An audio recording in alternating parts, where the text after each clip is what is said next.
मैं अमरजीत सिंह राठौर आप सभी का स्वागत करता हूं आपके अपने YouTube चैनल इंडियन कोचिंग अकादमी पर।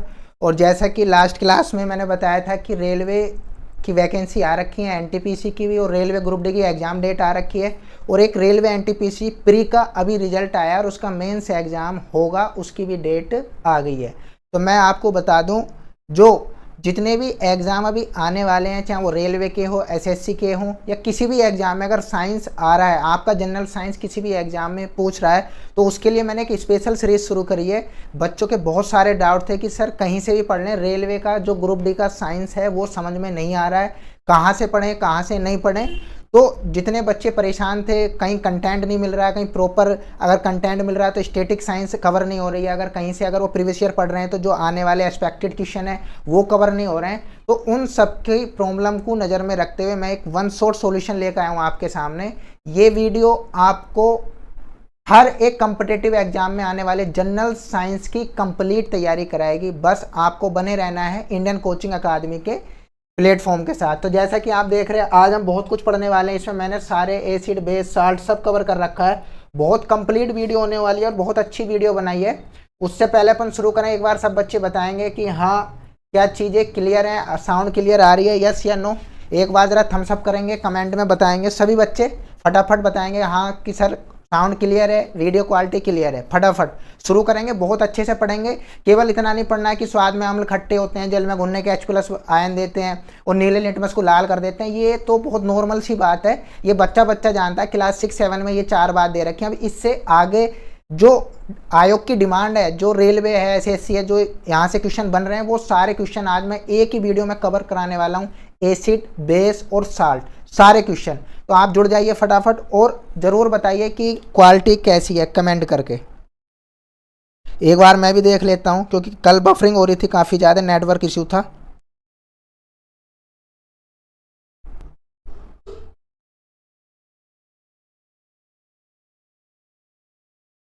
जल्दी शेयर कर देंगे, जो साथ वाले बच्चे उन्हें जोड़ लेंगे जल्द से जल्द। बहुत कीमती क्लास होने वाली है आज।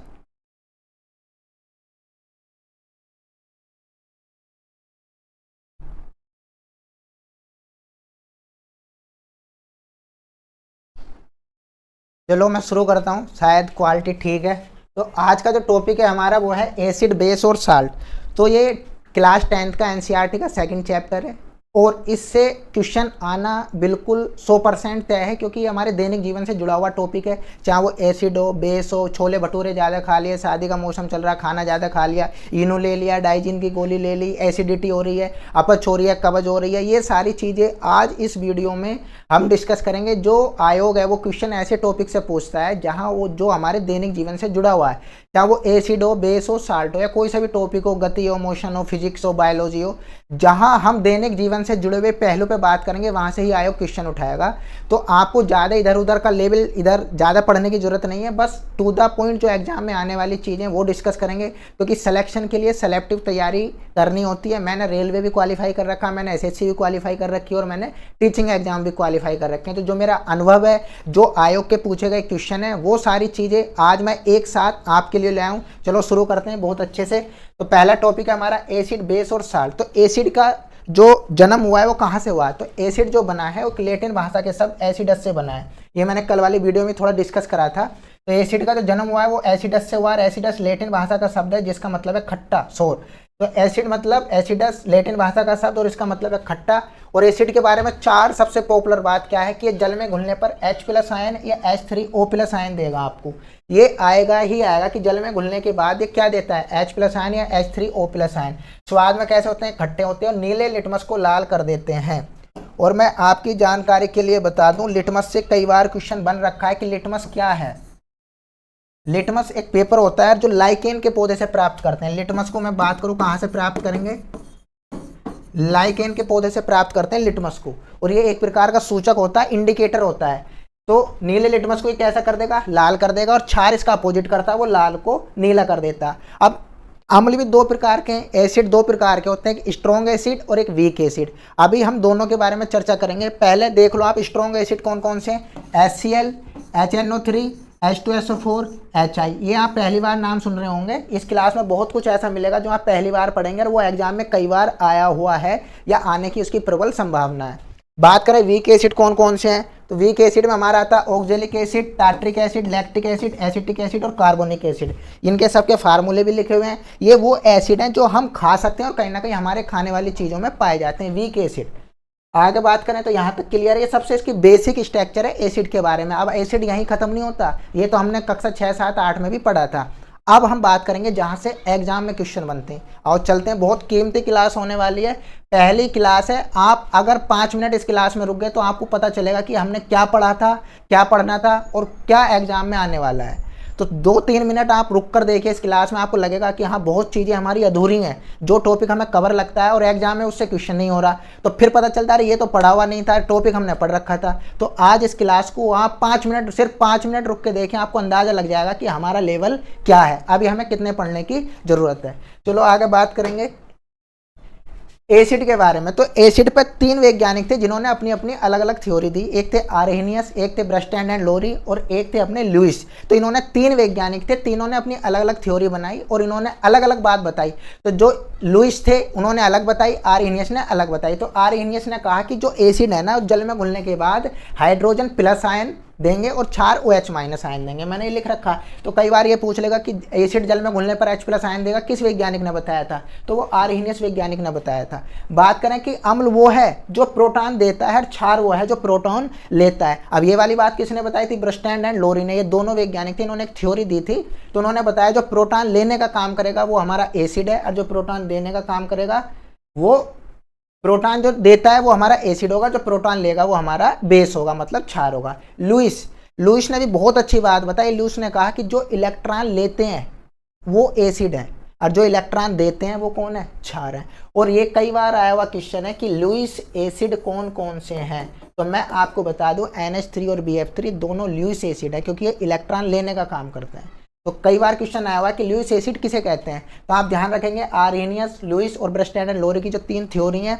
H प्लस आयन आर्हेनियस ने बताया, ब्रस्टैंड एंड लोरी ने प्रोटॉन के बारे में बताया और लुईस ने किसके बारे में बताया, इलेक्ट्रॉन। तो आप देख सकते हैं लुईस के बीच में E आ रहा, तो E फॉर इलेक्ट्रॉन। अब आप अंदाजे से कोई तुक्का फिट कर लेंगे ताकि आपको तीनों में कंफ्यूजन ना हो। सीधा सीधा याद रख रखें, लुईस में जब इलेक्ट्रॉन का लेन देन होता है आपको पता ही है कि उसके बीच कोऑर्डिनेट बॉन्ड बनता है, उपसह संयोजक बंध। बाकी ये बंद वाली बात किसी नेक्स्ट वीडियो में पढ़ेंगे, फिलहाल मैंने ये इतना बता दिया। अब यहाँ से ग्रुप डी में जो पिछली बार पेपर हुआ था उसमें डिक्टो क्वेश्चन आए थे आपके NCERT के पेज से। जो ऊपर लिखे हुए पेपर थे उन पे जो फिगर दे रखा था, एक्टिविटी दे रखी थी, जो क्रियाकलाप दे रखे थे, जो इमेज वाली बनी हुई थी NCERT के पेपरों में, वहाँ से डिक्टो क्वेश्चन आए थे NCERT में। इस बार भी ग्रुप डी के पेपर में पूरा साइंस 10th क्लास की बुक से ही आना है। अगर आपको 10th क्लास वाली बुक प्लस पिछले साल वाले पेपर और जो एक्सपेक्टेड क्वेश्चन है जो आयोग ने, दूसरे आयोग ने पूछ रखे, चाहे वो TCS का आयोग हो, NTA का आयोग हो, या जो अभी नया आयोग है, ये तो खैर अभी इसका नया नया जन्म हुआ है, इसे तो कोई अनुभव खास है नहीं क्वेश्चन कहाँ से सेट करना है। तो जो पुराने अच्छे ट्रस्ट वाले आयोग हैं, अगर उनके क्वेश्चन कर लिए, NCERT क्लास 10th वाली कर ली और आपने TCS वाला प्रीवियस ईयर कर लिया, तो आपका कोई भी क्वेश्चन नहीं बचेगा। और वो सारा मैं करा दूंगा, बहुत छोटी छोटी वीडियो बनाएंगे, आधे घंटे की वीडियो में मैं आपको 2 घंटे का कंटेंट प्रोवाइड करूंगा, ये मेरा वादा है आपसे। और मैंने जो सिलेक्शन लिए हैं, बहुत कम सेलेक्टिव तैयारी करनी होती है। मैंने दिल्ली भी कोचिंग की है, खुद भी कोचिंग कराई है, बहुत टीचरों को पढ़ा है, पैरामाउंट से लेकर KD कैंपस तक सारे टीचरों से मैंने लगभग पढ़ रखा है, ऑनलाइन ऑफलाइन।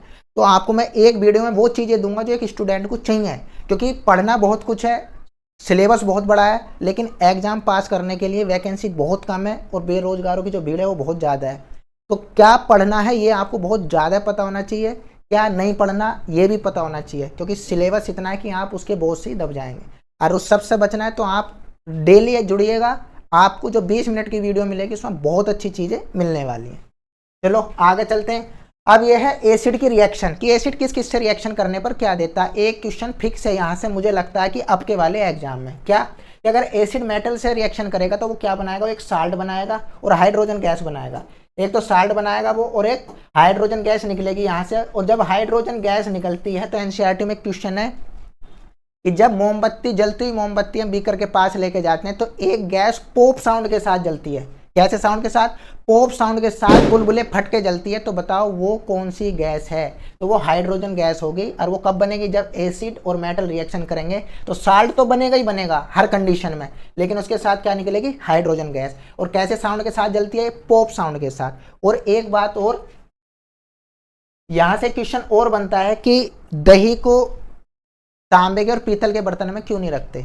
तो जब दही को तांबे और पीतल के बर्तन में इसलिए ही नहीं रखते खट्टे पदार्थों को, क्योंकि वो उससे रिएक्शन करके, एसिड रिएक्शन करके, मेटल से रिएक्शन करके विषैले पदार्थ बना लेता है, वो केमिकल बना लेता है और उससे खाने से हमारी मौत भी हो सकती है। तो ये क्वेश्चन एक बार पूछा गया था सीबीएसई बोर्ड में कि तांबे और पीतल के बर्तन में हम दही और खट्टे पदार्थ क्यों नहीं रखते, क्यों नहीं रखने चाहिए। क्योंकि वहाँ से एसिड होगा, वो उससे मेटल से रिएक्शन करेगा, हाइड्रोजन गैस ही बनेगी, विषैले केमिकल बनेंगे, वो हमारे लिए हानिकारक हो सकते हैं।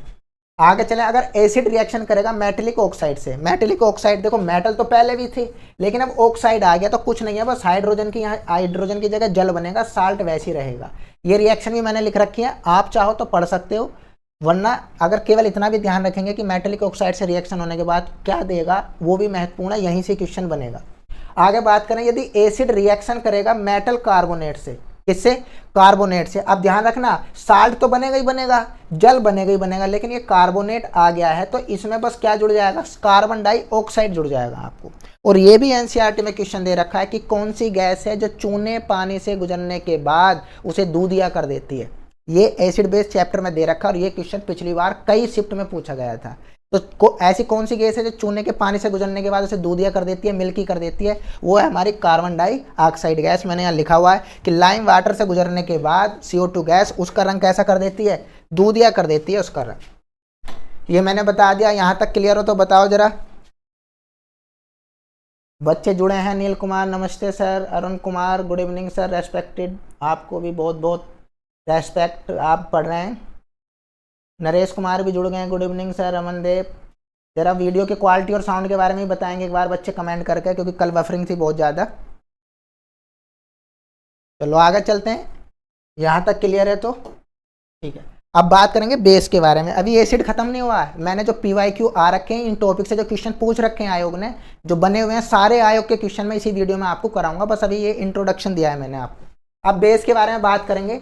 तो बेस स्वाद में कैसे होते हैं, खट्टे होते हैं, बीटर मतलब खट्टा, और टच करने पर साबुन जैसे लगते हैं, सोपी जैसे लगते हैं, और ये लाल लिटमस पेपर को नीला कर देंगे। ये बात ध्यान रखना, कैसे पेपर को, लाल को नीला, और अम्ल कर रहे थे नीले को लाल। और लिटमस पेपर बनता कहाँ से, लाइकेन के पौधे से बनता है, और लाइकेन क्या है, प्राकृतिक सूचक है, वो बता देता है कि बारिश होगी नहीं होगी, उस पर सूचक पर बात करेंगे अगले टॉपिक पर।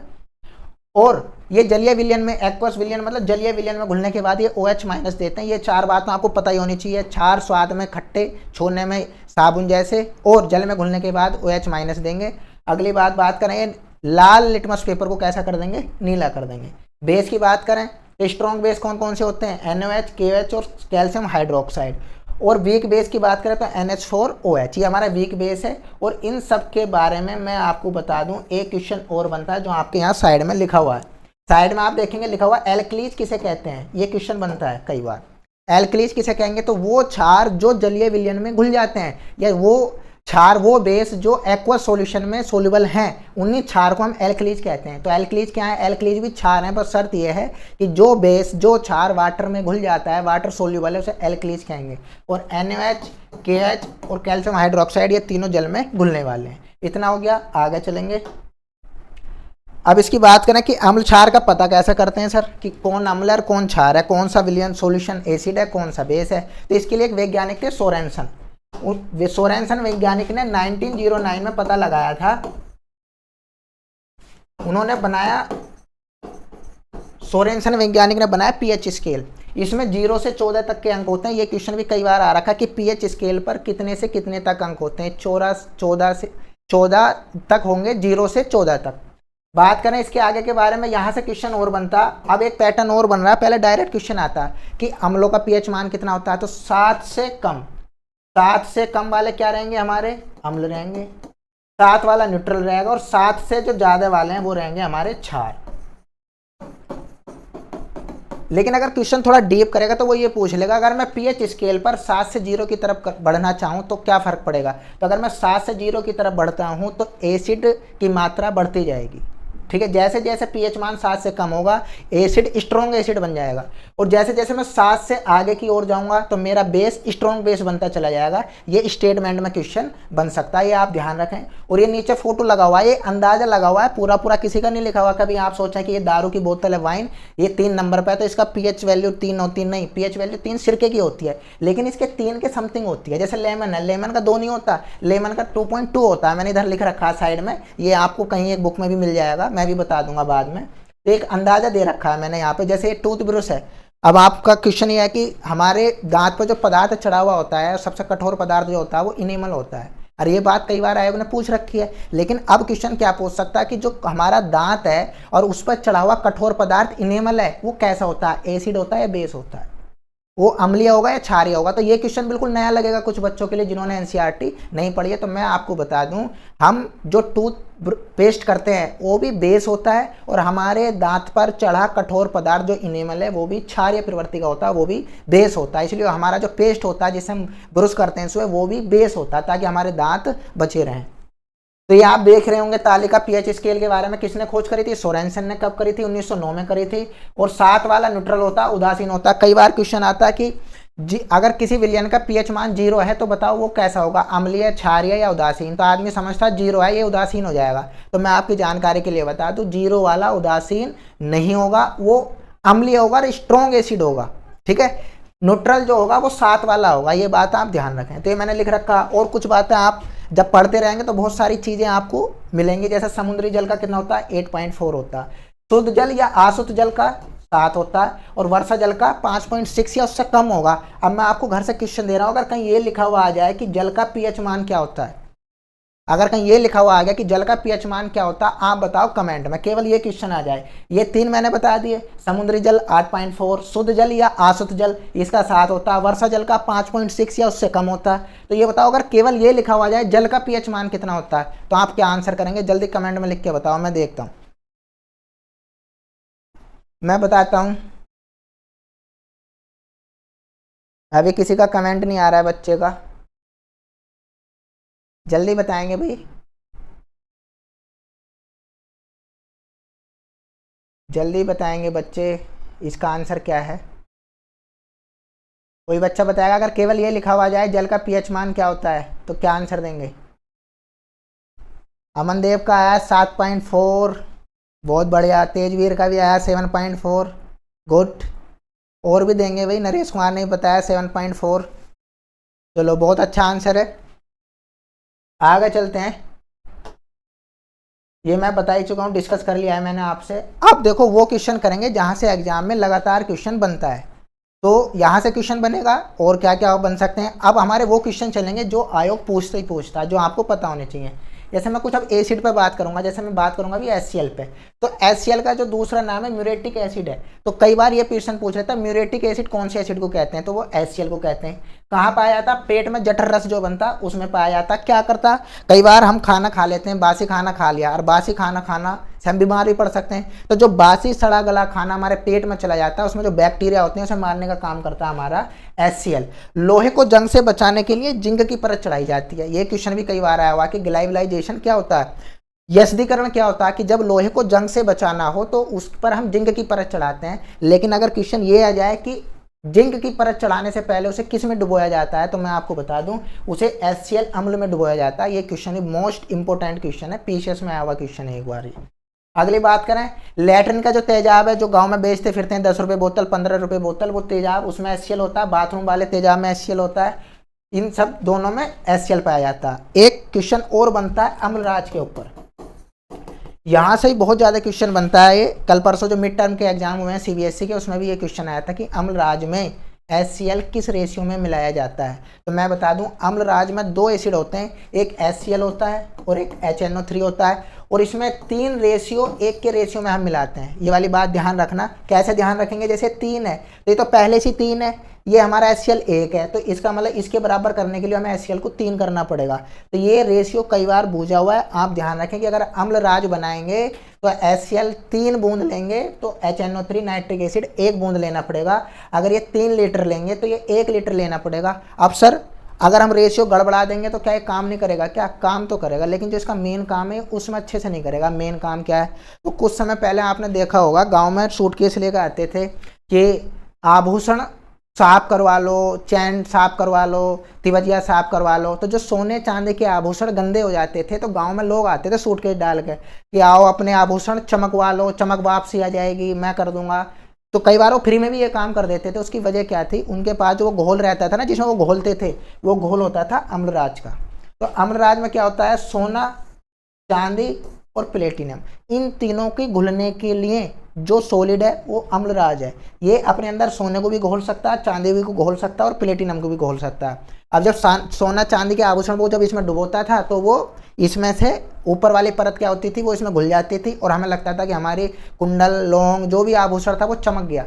लेकिन वो उसके बावजूद ये पता नहीं है ऐसा कर करके पूरे गांव में अगर उसने 15-20 का भी अगर कुंडल आभूषण चमका दिए तो वो बहुत सारा सोना या चांदी शाम तक या 10-5 दिन में इकट्ठा कर सकता है। तो पहले आते थे वो, अब समझदार हो गए लोग, अब कमाते हैं। और बात करें कि अम्लराज का यूज और कहाँ कहाँ करते हैं, तो मैं आपको बता दूं, ये सोना चांदी पिघलाने में तो हो ही गया है। आगे बात करें चमड़े से बाल हटाने में, जो चमड़ा होता है, ढोलक वोलक बनाते हैं हम, तो उसके बाल हटाने के लिए चमड़े से अम्लराज का यूज करते हैं। और पीवीसी के जो पाइप होते हैं उसके उन्हें बनाने में भी हम किसका यूज करते हैं? अम्लराज का यूज करते हैं। तो ध्यान रखेंगे इसके बारे में। म्यूरेटिक क्वेश्चन ये भी कई बार बना हुआ है। अम्लराज वाला भी बहुत मोस्ट है, इसके बारे में याद रखेंगे। और ये ग्लैनाइजेशन वाला जो क्वेश्चन है, यशदीकरण वाला, कि लोहे को जंग से बचाने के लिए किसकी परत चढ़ाते हैं? जिंक की, लेकिन परत चढ़ाने से पहले उसे HCl में डुबोते हैं। ये भी कई बार पूछ रखा है आयोग ने। आगे चलेंगे, H2SO4, तो वो तो अम्लराज था, लेकिन क्वेश्चन ये आ जाए अम्लों का राजा किसे कहते हैं? तो अम्लों का राजा कहते हैं H2SO4 को। ये अम्लों का राजा है। और जो बैटरी हमारी ऑटो में, कार में रखी जाती है, उसमें जो तेजाब होता है ना, उस वाले तेजाब में H2SO4 डालते हैं। और जो लैट्रिन और बाथरूम वाला तेजाब होता है उसमें HCl होता है। लेकिन ये हम इसे काय से प्राप्त करते हैं? तो ये एक बार क्वेश्चन पूछ लिया था TCS ने कि जो HCl होता है वो काय से प्राप्त करते हैं। तो आप ध्यान रखना, HCl को हम H2S2O7 से प्राप्त करते हैं और इसे कहते हैं ओलियम। क्या कहेंगे? ओलियम। तो H2SO4 को हम ओलियम से प्राप्त करते हैं। TCS ने पूछ रखा है एक बार क्वेश्चन। कहाँ कहाँ यूज है इसका? जो आग बुझाने वाला जो सिलेंडर रहता है, फायर एक्सटिंग्विशर, उसमें मिला हुआ होता है, फर्टिलाइजर में मिलाते हैं, डिटर्जेंट में मिलाते हैं, और HCl बनाने में भी हम H2SO4 का यूज करते हैं। तो ये H2SO4 के बारे में हो गया, अम्ल का राजा। HNO3 अभी बताया था मैंने HNO3 के बारे में कि अम्लराज बनाने में करेंगे, विस्फोटक पदार्थ अगर बनाना है उसमें भी यूज करेंगे। और अम्लीय वर्षा में भी HNO3 बनता है, लेकिन कम मात्रा में बनता है। और अम्लीय वर्षा भी बहुत मोस्ट टॉपिक है, पर्यावरण से जुड़ा हुआ मुद्दा, और यहाँ से क्वेश्चन जरूर बनता है कि बताओ जब अम्लीय वर्षा होती है तो कौन कौन से एसिड बरसते हैं। तो मैं आपको बता दूं, जब अम्लीय वर्षा होती है तो तब कौन सी रिएक्शन होती है? SO2 और H2 जब मिलते हैं तो H2SO4 बनता है। ज़्यादा तो ये बनता है H2SO4, लेकिन कम मात्रा में HNO3 भी बनता है जब अम्लीय वर्षा होती है तब। बात करें यहाँ विस्फोटक की, तो विस्फोटक कौन कौन से? तो 2-3 विस्फोटक बहुत फेमस है, आप उनके नाम ध्यान रखना, TNT और RDX। मैं दोनों के बारे में थोड़ी सी चर्चा कर देता हूँ, वैसे ही अलग का टॉपिक था लेकिन मैं कर देता हूँ, कई बार क्वेश्चन यहाँ से पूछा हुआ है। तो विस्फोटक में TNT, इसका फार्मूला ये होता है, याद रखने की कोई ज़रूरत नहीं है क्योंकि इसका फुल फॉर्म आई हुई है, फार्मूला आज तक नहीं आया। तो इसकी TNT की फुल फॉर्म है ट्राई नाइट्रोटाइलिन, और इसकी जो खोज करी थी जोसेफ विल्ब्रांड ने करी थी 1863 में। RDX की फुल फॉर्म भी आई हुई है कई बार, रिसर्च डेवलपमेंट एंड एक्सप्लोसिव, और इसकी जो खोज करी थी किसने करी थी? हैनिंग ने करी थी, और इसका फार्मूला ये होता है। और आप इसमें देख रहे हैं कहीं ना कहीं HNO3 इसका यूज हो रखा है। तो हमने HNO3 भी पढ़ लिया, H2SO4 पढ़ लिया और HCl पढ़ लिया। अब वो वाले क्वेश्चन पढ़ेंगे जो हमारे दैनिक जीवन से जुड़े हुए हैं, ये भी जुड़े हुए थे, कम जुड़े हुए हैं। अब हम ऐसे क्वेश्चन पढ़ेंगे जो कई बार आयोग ने रेलवे ग्रुप डी के एग्जाम में या NTPC में पूछ रखे हैं। जैसे बेंजोइक एसिड है, तो बेंजोइक एसिड का क्या यूज है? तो बेंजोइक एसिड के जितने भी पैकेट वाले खाने को बचाने में हम, गैस पूछेगा तो नाइट्रोजन का यूज करते हैं, और एसिड पूछेगा तो बेंजोइक एसिड का यूज करते हैं। और जूस में जो तुमने देखा ना फ्रूटी रखी हुई आ रही है, वो 10 रुपये वाली फ्रूटी, या वो आम उसका जूस आता है छोटा वाला रियल जूस, तो रियल जूस को उसे बचाने के लिए, क्योंकि आम का जूस निकाल कर रख दो 2 दिन बाद वो आपसे पिया नहीं जाएगा, लेकिन जो फ्रिज में हम रखते हैं उसे फ्रूटी या रियल जूस को, उसमें बेंजोइक एसिड मिला होता है। सॉस में, सॉस आती पैकेट में, ट्रेन में कभी खाना खाया होगा, या जो टमाटर वाला जो केचप बोलते हैं शायद उसे, उसमें भी क्या होता है? बेंजोइक एसिड मिला होता है। बात करें ऑक्जेलिक एसिड की, तो ऑक्जेलिक एसिड कहाँ कहाँ पाया जाता है? ये क्वेश्चन आया हुआ, पालक में पाया जाता है, टमाटर में पाया जाता है। और एक सबसे फेवरेट क्वेश्चन कि जंग का धब्बा हटाने के लिए कौन सा एसिड यूज करते हैं? तो जो धब्बे होते हैं उन्हें हटाने के लिए हम ऑक्जेलिक एसिड का यूज करते हैं। एसिटिक एसिड, ये तो बहुत फैमिलियर क्वेश्चन है, चाउमीन बनाने में तुम्हें पता है विनेगर यूज होता है। सिरके में एसिटिक एसिड पाया जाता है, और एक बार क्वेश्चन आया था कि सिरके में एसिटिक एसिड कितने % होता है, ये क्वेश्चन बन गया था। तो बच्चे घूम गए थे कि सर परसेंटेज तो हमें पता ही नहीं, ये तो पता है कि सिरके में एसिटिक एसिड होता है। तो आप ध्यान रखना, अगर 95% पानी है तो 5% उसमें एसिटिक एसिड होता है। तो किसी भी सॉल्यूशन में अगर सिरके में बात करें तो 5% ही एसिटिक एसिड होता है, 95% वाटर होता है। अब आगे चलेंगे, यहाँ तक अगर कोई डाउट हो तो आप कमेंट में करके पूछ सकते हैं। क्लास काफ़ी दमदार बनाई हुई है, कोशिश करें पूरी क्लास पढ़ें, एक ही वीडियो में आपके एसिड बेस साल्ट सारी चीज़ें डाउट क्लियर हो जाएगा। अगर इतने में आपने पढ़ लिया तो आप समझो एसिड बेस का कोई क्वेश्चन आपसे नहीं बचेगा। हो सकता है वो आपके याद का ना आए, लेकिन अगर आपने ये क्लास पढ़ रखी है तो आप उसे क्लियर कर लेंगे। एलिमिनेट मेथड से जैसे भी है आपसे नहीं बचेगा वो, अगर आपसे बच गया तो फिर समझो उसे बहुत कम बच्चे अटैम्प्ट करेंगे, बाई लक बाई तुक्का से अगर कोई कर दे तो कर दे। आगे बात करेंगे एसिड के रिसोर्स की, कई बार कौन सा एसिड कहाँ पाया जाता है ये भी कई बार क्वेश्चन आता है। जैसे साइट्रिक एसिड की बात करें तो साइट्रिक एसिड कहाँ होता है, नींबू में होगा, संतरे में होगा, मौसमी में होता है। कौन सा acid, citric acid. Malic acid ये कहाँ होता है, सेब में होता है, और ये पके हुए आम में भी होता है। अब आपका को सर जी पका हुआ आम और कच्चा आम अलग अलग एसिड होगा क्या, हाँ बिल्कुल सही कह रहे हो, पका आम और कच्चे आम में अलग अलग एसिड होगा। धर्मेंद्र सिंह जुड़े हैं, हेलो। क्वेश्चन के आंसर भी देते रहेंगे भाई। अच्छा 11th क्लास से हैं धर्मेंद्र, कोई नहीं आपके काम आएगा, परेशान ना हो आप, ठीक है। जैसे चाय में कौन सा एसिड होता है, तो टेनिक एसिड पाया जाता है। गेहूं की बात करें, मैं लिख देता हूं अगर हिंदी वाले बच्चों को दिक्कत आ रही होगी तो। यहाँ पे नींबू संतरा में साइट्रिक होता है, सेब में मैलिक एसिड होता है, ये चाय में होता है हमारा, और ये गेहूं में ग्लूटेनिक एसिड। ग्लूटेनिक एसिड कौन सा कहाँ होता है, गेहूं में। सैलिसिलिक एसिड कहाँ होता है, ये जो सिर दर्द की दवाई बनाई जाती थी ना डेस्प्रिन, ये भारत में बैन हो चुकी है, पहले थी अब ये बैन हो गई है, इसमें ये सैलिसिलिक एसिड पाया जाता है। बात करें बटरिक एसिड, तो बटर में होता है आपको पता ही है एस्कोर्बिक एसिड। एस्कोर्बिक एसिड जो होता है वो आंवले में, आंवला प्लस कच्चा आम, कहाँ कहाँ पाया जाता है एस्कोर्बिक एसिड, आंवला और कच्चा आम। जब आप आंवला खाएंगे कच्चा तो आप एक बार आदमी मजबूर हो जाता है ऐसे करने में, तो वो जो हमारे दांतों पर लगता है वो कौन सा एसिड लगता है, एस्कोर्बिक। अगर अब इसे याद रखना हो तो कैसे याद रखेंगे, अब मान लो कोई आंवला खा रहा या कच्चा आम खा रहा, तो अगर आप उसके सामने ऐसा कर देंगे ना ऐसे करके, तो कहोगा ऐसे क्या कर रहा है भाई, तो ऐसे क्या कर रहा है, इसमें तो साउंड आ रहा है, ऐसे क्या कर रहा है भाई, एस्कोर्बिक एसिड। ऐसे याद रख सकते हैं, बाकी अपना तुक्का लगा लेंगे, क्योंकि सारी चीज़ डायरेक्ट रटने से तो याद होने वाली है नहीं। तो वैसे ये जो बच्चे हैं उन्होंने बहुत सारे पढ़ भी रखे होंगे, जैसे गेहूं है, आजकल थोन बहुत बढ़ रही है, गोलू मोलू हो रहे हैं, तो ग्लूटेनिक एसिड गेहूं में पाया जाता है, तो गैस है गेहूं, गैस है ग्लूटेनिक, और ज़्यादा गेहूं खाने से आदमी गोलू मोलू हो जाएगा, तो उस टाइप से याद रख सकते हैं आप। सैलिसिलिक, तो जब सिर में दर्द होता है तो आदमी सिली मिस्टेक करता रहता है, वैसे याद रख सकते हैं। बटर तो सीधा सीधा है यहाँ। दही वाला तो पता ही है, लैक्टिक एसिड होता है दही में, आप ये पहले से याद होगा। चलो अब 3 एसिड ये हैं, बोरिक एसिड, कार्बोनिक एसिड और फॉर्मिक एसिड।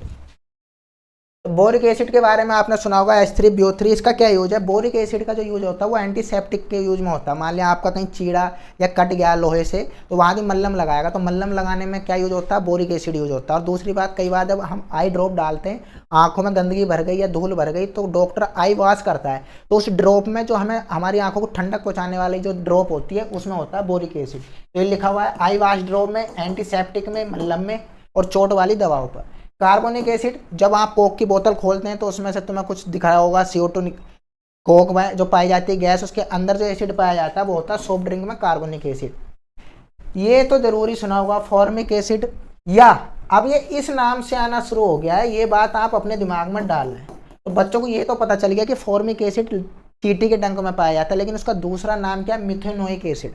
तो आप ये ध्यान रखें, मिथेनोइक एसिड जो होता है वो कहाँ कहाँ पाया जाता है, बिच्छू के डंक में भी होता है और लाल चींटी के डंक में भी होता है। और जब अगर चींटी काट ले, तो कई बार आपने देखा होगा पुराने जो ताऊ चचा होते हैं हमारे पास, वो नेवले की पुड़िया या कोई ऐसा तम्बाकू रखते हैं और उसमें एक छोटी सी डिब्बी होती है, तो कई बार वो चूना लगा देते हैं। चूना नहीं लगाते तो कई बार बेकिंग सोडा होता है वो लगा देते हैं घर में। तो ऐसा क्यों लगा रहे हैं, तो अभी चर्चा करेंगे बेस में, लेकिन मैं थोड़ा सा बता दूंगा कि यहाँ फार्मिक एसिड एसिड है तो उसकी जो जलन है, एसिड की जलन है, उसे कम करने के लिए बेकिंग सोडे का यूज करते हैं, क्योंकि बेकिंग सोडा जो है वो क्षारीय है, वो बेसिक है, वो उसके एंटी एसिड का काम करेगा, मतलब अम्लता को दूर करने के लिए बेकिंग सोडे का यूज करते हैं।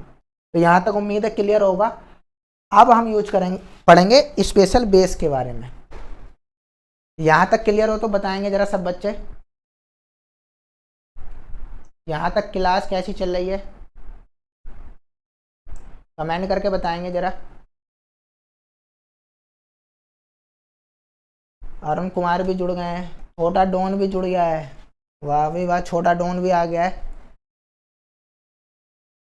तो अब हम पढ़ेंगे स्पेशल बेस। हम स्पेशल बेस तो हम हाई स्कूल इंटर में ही पढ़ते हैं, 8th में ही पढ़ते हैं, लेकिन वो ये क्वेश्चन है जो आयोग यहाँ से रिपीटली आपसे पूछता है। अब मैं देखता हूँ आपको कितने याद हैं, आप बताना कि मेरे सर इतने ठीक निकले इसमें से। तो जैसे पहला आता है milk of magnesia. Milk of magnesia ये एक बेस का नाम है और इसका नाम लिखा हो सामने MgOH का होल ट्वाइस। इसका सर काम क्या है, ये जो काम करता है ये भी एंटी एसिड। जब आप छोले भटूरे ज़्यादा खा लेते हैं ना तो आप इनो कहते हैं, इनो पी लेता हूँ, तो इनो के अंदर डाइजिन गोली के अंदर या जो भी आप अम्लता दूर करने वाली सिरप या पाउडर लेते हैं हम उसमें पाया जाता मैग्नीशियम हाइड्रोक्साइड, जिसे कहते हैं मिल्क ऑफ मैग्नीशिया। ठीक है, अगली बात करें इसका पीएच मान, एक बार पूछा हुआ तो ध्यान रखना, जब ये अम्ल की अम्लता को दूर कर रहा है तो नॉर्मल सी बात है क्षार होगा, और जब ये क्षार है तो पता ही है 7 से ज़्यादा होगा, तो इसका पीएच मान कितना होता है 10.5। जिंक ZNO, तो इसे कहते हैं जिंक ऑक्साइड या फ्लोवर ऑफ जिंक। तो आपने देखा होगा जैसे क्रिकेट मैच चलता है तो कुछ खिलाड़ी क्रीम लगा कर रखते हैं और उनका जो है ना यहाँ से जो है एरिया ये सब वाइट वाइट रहता है, और जो एरिया ये वाइट वाइट रहेगा ये वाला सब, तो वो सन क्रीम लगा कर रखते हैं। तो प्रश्न आ रखा है कि सन क्रीम में कौन सा केमिकल मिला होता है, तो धूप वाली जो क्रीम है उसमें जिंक ऑक्साइड मिला होता है। आर्टिफिशियल दांत का जो मसाला बनाया जाता है, दांत का जो पाउडर होता है उसमें भी जिंक ऑक्साइड होता है। और एक बात और ध्यान रखना, ये उभयधर्मी ऑक्साइड है, ये क्वेश्चन भी आया हुआ है, TCS ने पूछ रखा है। अब आपका होगा सर उभयधर्मी ऑक्साइड क्या है, कि ये अम्ल के साथ भी रिएक्ट कर लेगा और क्षार से भी रिएक्ट कर लेगा, अम्ल के साथ भी है और क्षार के साथ भी है। तो जो ऑक्साइड अम्ल और क्षार दोनों के साथ रह सकते हैं उसे कहते हैं उभयधर्मी। उभय मतलब कॉमन, दोनों में, धर्मी उभयधर्मी, जो दोनों के धर्म निभा रहा है उसे कहते हैं उभयधर्मी। तो ये ZNO से उभयधर्मी ऑक्साइड से भी क्वेश्चन बन सकता है, यहाँ से ही बन सकता है। बर्तन को चमकाने के लिए जिंक ऑक्साइड का यूज करते हैं। अब कुछ बच्चों के दिमाग में क्वेश्चन आना चाहिए कि सर आपने बताया था कि क्षार या बेस तो वो होते हैं तो जल में घुलने के बाद OH- देते हैं, इसमें तो कहीं OH- है ही नहीं ZNO और CaO में, तो फिर आपने क्षार में कैसे लिख दिया? ये क्वेश्चन आपके दिमाग में आना चाहिए था, और नहीं आया तो समझो अभी हमें बहुत कुछ पढ़ने की ज़रूरत है। जिन बच्चों ने 10th में या 9th में अच्छे से पढ़ रखा होगा उनका क्वेश्चन का जवाब मिल जाएगा, नहीं तो अभी जब इसका एक विस्तार से और स्पेशल क्लास लगेगी 10th क्लास वाली, उसमें पढ़ लेंगे, यानी लेक्चर ज़्यादा लंबा हो जाएगा। तो ये दोनों बेस की कैटेगरी में आते हैं, ZNO और CO। बुझा हुआ चूना तुम्हें पता ही है, कैल्शियम हाइड्रोक्साइड, इसमें से जब हम कार्बन डाइऑक्साइड को गुजारते हैं तो ये पानी कैसा हो जाता है, दूधिया हो जाता है।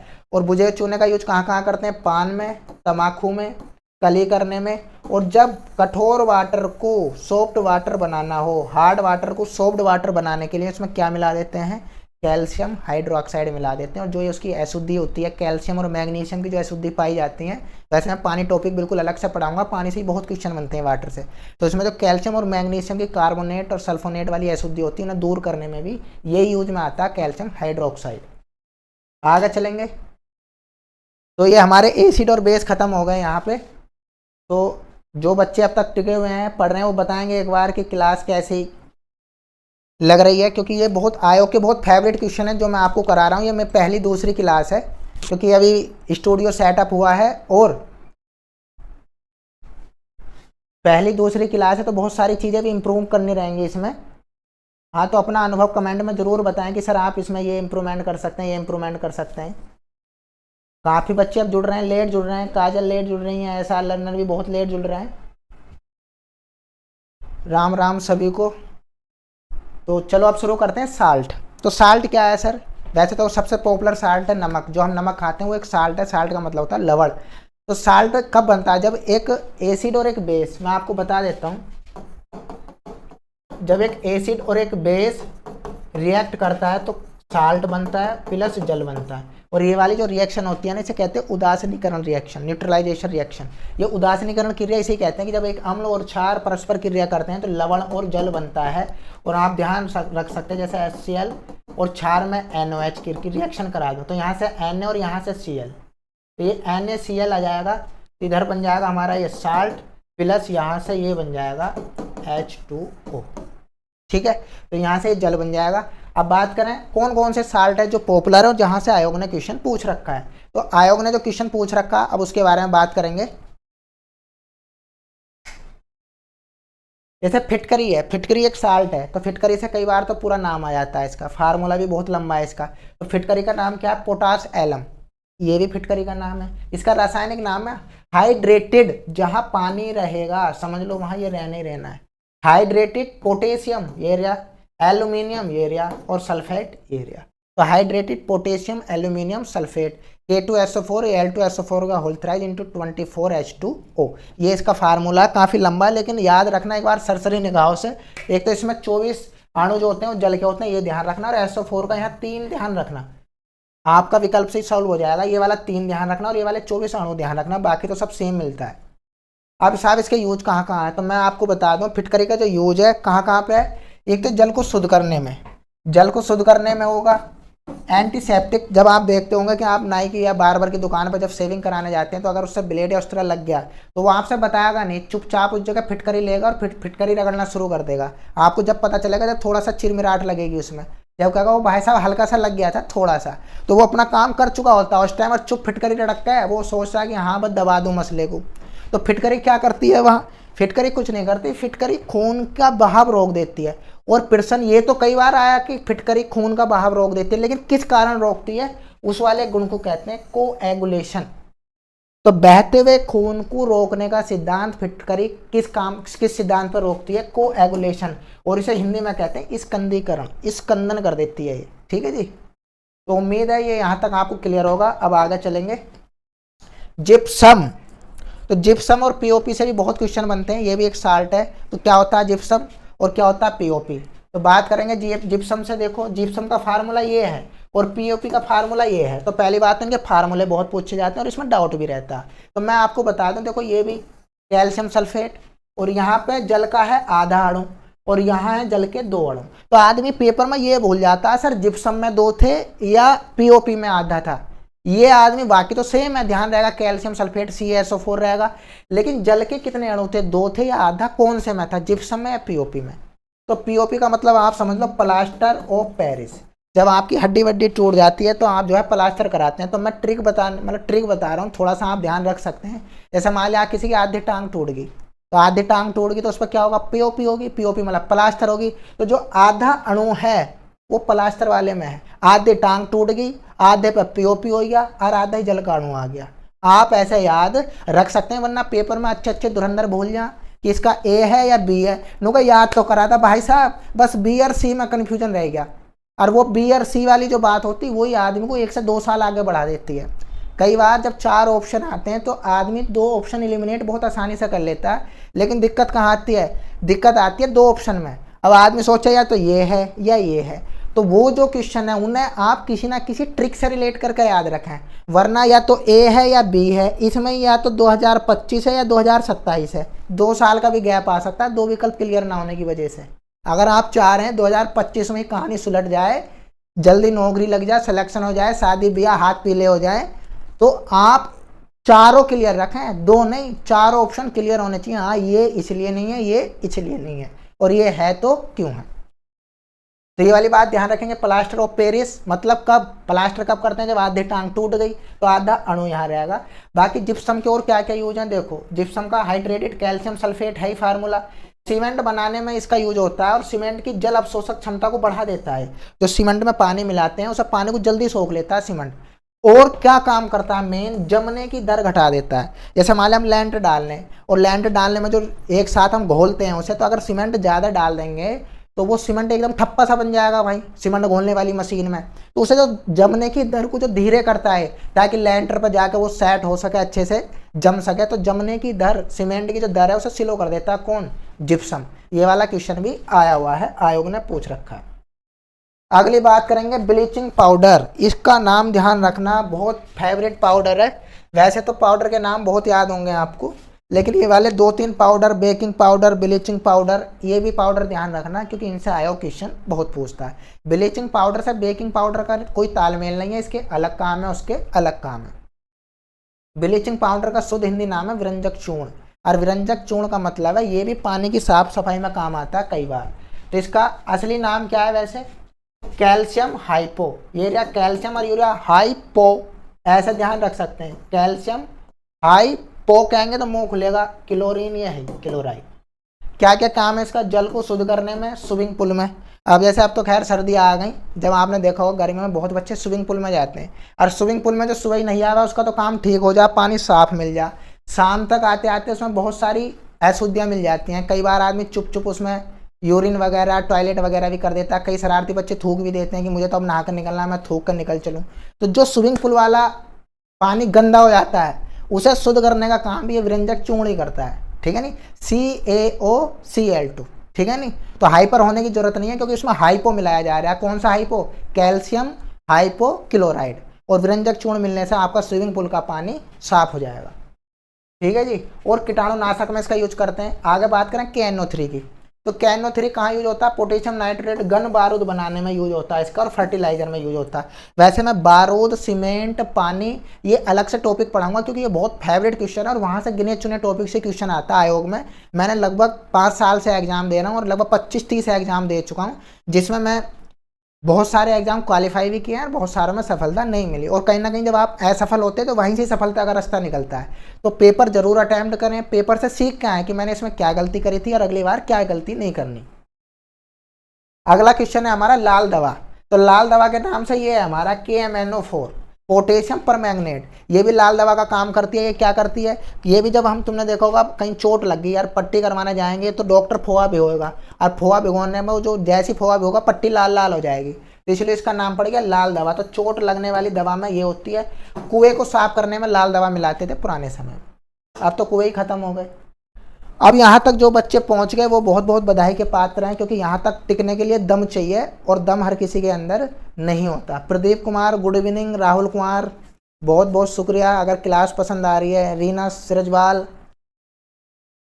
सर जी किस टाइम से होती है क्लास प्लीज़ बता दीजिए। अच्छा, ये क्लास जो होगी आपकी डेली 7 से 8, 8 से 9, 9 से 10, 3 घंटे के अंदर अंदर आपको 3 क्लास मिलेंगी। स्टूडियो भी सेटअप हुआ है तो थोड़ा सा टाइम लग रहा है, कल बफरिंग थी, आज हमने बहुत अच्छी क्लास आपको दी है। और वैसे 7 से 8, 8 से 9, 9 से 10 2 चैनल हैं, मैं बता देता हूँ आपको। एक तो अपना इंडियन कोचिंग जिस पे अभी लाइव है, एक इंडियन कोचिंग अकादमी ये चैनल है जिस पे अभी लाइव चल रही है, ये अपना मेन चैनल है। और जिस अभी स्टूडियो से मैं लाइव हूँ चंडीगढ़ से, तो एक Chandigarh smart classes, Chandigarh smart classes का चैनल है। ये मैंने अभी चंडीगढ़ में एक नया चैनल बनाया, उस पर भी क्लास लाइव होती है। तो जो 3 क्लास आएंगी वो इन्हीं 2 चैनलों पे आएंगी। आप कोई से ना कोई से पर लाइव जाकर देख सकते हैं और आप दोनों से जुड़ जाइए, और जो ज़रूरतमंद बच्चे हैं उन्हें जोड़ लीजिए, क्योंकि यहाँ आपको वो चीज़ मिलेगी जो आप 5 साल भटकने के बाद पढ़ेंगे किताबों में जाके खुद से। तो जो हमने भटकाव देखा है, जो हमने असफलताएं देखी हैं, मैंने 20 पेपरों में असफलता पाई है, तब आज मैंने 6 सिलेक्शन ले रखे हैं। तो अगर कहीं 20 असफलताएं और 6 सिलेक्शन का जो सफ़र है, जो मैंने उससे सीखा है, वो मैं आपको अपना अनुभव इन वीडियो के माध्यम से आप तक पहुंचाऊंगा। और आपको ना तो 20 पेपर देने की जरूरत पड़ेगी, ना 5 साल भटकने की जरूरत पड़ेगी, ठीक है जी। तो जो भी आपका टारगेट है, सिलेबस लगभग सबका सेम होता है, 80% सिलेबस सेम होता है हर एग्जाम का, हर आयोग का। और 80% पास करने पर जनरल में भी नंबर आ जाते हैं। आपकी अगर कैटेगरी है किसी की तो अच्छी बात है, तो 80% जब बच्चा अटैम्प्ट कर लेता है तो सेलेक्ट भी हो जाता है। लेकिन 80%, 100% के चक्कर में 80% हो नहीं पाता, और बच्चा वही 5-10% के गैप से घूमता रहता है सालों सालों।